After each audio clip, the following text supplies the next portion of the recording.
Bonjour à tous, bienvenue sur Source de Génie. Sur cette chaîne, on apprend.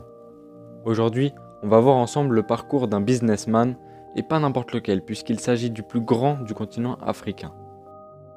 Croyez-moi, vous devez écouter cette histoire jusqu'à la fin.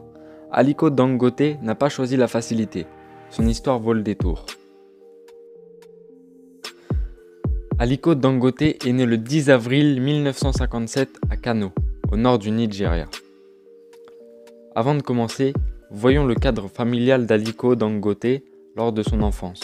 Comment en est-il arrivé aujourd'hui à se classer parmi le top 100 du classement Forbes 400 ? Né dans une famille de commerçants, le père d'Aliko Dangote, Mohamed Dangote, est un riche exportateur d'arachides. À sa disparition en 1965, c'est son grand-père maternel, Sanusi Dantata, fondateur du marché d'Awano et fils de Alassane Dantata, qui fut à son époque considéré comme l'homme le plus riche d'Afrique de l'Ouest. Il le prend sous son aile et lui apprend les ficelles du monde des affaires. Il débute dans le monde des affaires en 1977, grâce à un apport de son oncle de 500 000 naïras, soit environ 1000 € aujourd'hui, et 3 camions de ciment provenant de son grand-père et d'un prêt remboursable sur 2 ans. Il crée alors une entreprise de fabrication, préparation, import, emballage et distribution de ciment et produits relatifs. Le ciment étant un bien rare et coûteux à l'époque dans le pays, son entreprise se développe très rapidement pour devenir Dangote Cement. En 1980, Aliko Dangote s'installe à Lagos pour continuer de développer son entreprise. En 1983, un coup d'État a lieu, entraînant l'emprisonnement de tous les grands hommes d'affaires de la ville. Les marchés étant libérés, il y voit une grande opportunité. En 1981, la Dangote Group est créée. Il investit alors dans le sucre, l'importation de riz et également dans une banque qui fera ensuite faillite. À la fin des années 80, il se lance dans l'industrie. Son groupe construit une raffinerie de sucre et une usine d'emballage pour les pâtes alimentaires que le groupe importe au Kenya. En juillet 2007, encore peu connu en dehors du Nigeria, Aliko Dangote a pris la parole publiquement pour déclarer qu'il était bien plus riche qu'Oprah Winfrey, étant à la tête de plus d'1,5 milliard et classé, à tort, comme étant la personne noire la plus riche du monde. Au premier semestre 2007, Aliko Dangote a introduit 2 de ses 13 sociétés sur la bourse nigériane. Et la valeur de ses parts dans celle-ci a été estimée par des analystes à 10 milliards de dollars. L'une des 2 sociétés cotées, Dangote Cement, est devenue la plus grosse capitalisation boursière du Nigeria. La valorisation de ses actions place directement Dangote parmi les hommes les plus riches d'Afrique, sachant que 11 de ces sociétés demeurent non cotées en bourse. En 2013, son groupe possède la plus grande usine de production de ciment subsaharienne, Obajana Cement Plant. Ses projets d'investissement atteignent 10 milliards de dollars, dont une part sur la construction de cimenteries en Afrique. Afrique du Sud, Zambie, Éthiopie, Sénégal, Mozambique et Cameroun.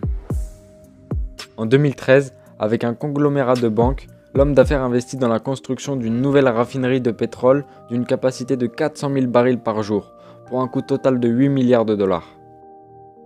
En juin 2013, il est le premier homme d'affaires du continent africain à dépasser le cap des 20 milliards de dollars de fortune. En 2014, il est classé parmi les 50 personnalités africaines les plus influentes dans le monde, selon le magazine Jeune Afrique. En août 2016, il lance SunTrust, une banque 100% digitale ciblant les zones encore peu bancarisées d'Afrique de l'Ouest. Le 7 octobre 2016, il est reçu à l'Élysée par François Hollande. Il est un homme d'affaires singulier dans le sens où il s'efforce à respecter 3 principes. Réinvestir ses profits dans le pays au lieu de cacher l'argent dans des coffres suisses, mener un train de vie modeste et tout miser sur le marché intérieur du pays le plus peuplé d'Afrique. Son frère, Sani Dangote, est un de ses proches dans la gestion des affaires. Il est toutefois critiqué pour avoir évincé des concurrents et fait jouer ses relations avec le pouvoir politique, notamment la dictature militaire en place jusqu'à 1999 où le président Olusegun Obasanjo, dont il a financé la réélection de 2003. En 2018, lors du passage d'Emmanuel Macron à Lagos au Nigeria, Fatoumata Bah favorise la rencontre entre ce milliardaire nigérien et le président français. Il milite en faveur de la zone de libre-échange continentale africaine. En janvier 2020, le milliardaire Aliko Dangote s'engage à acheter Arsenal. Il décale finalement l'offre à 2021. A noter qu'il a émis l'idée pas moins de 5 fois depuis 2010.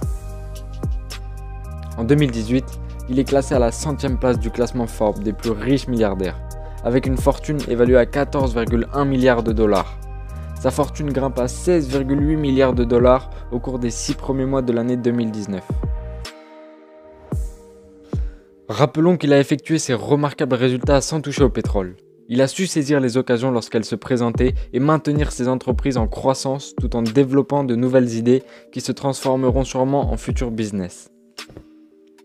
J'espère que vous avez apprécié. Aimez, abonnez-vous si vous avez appris de nouvelles informations. Ce sera une belle récompense. Ciao.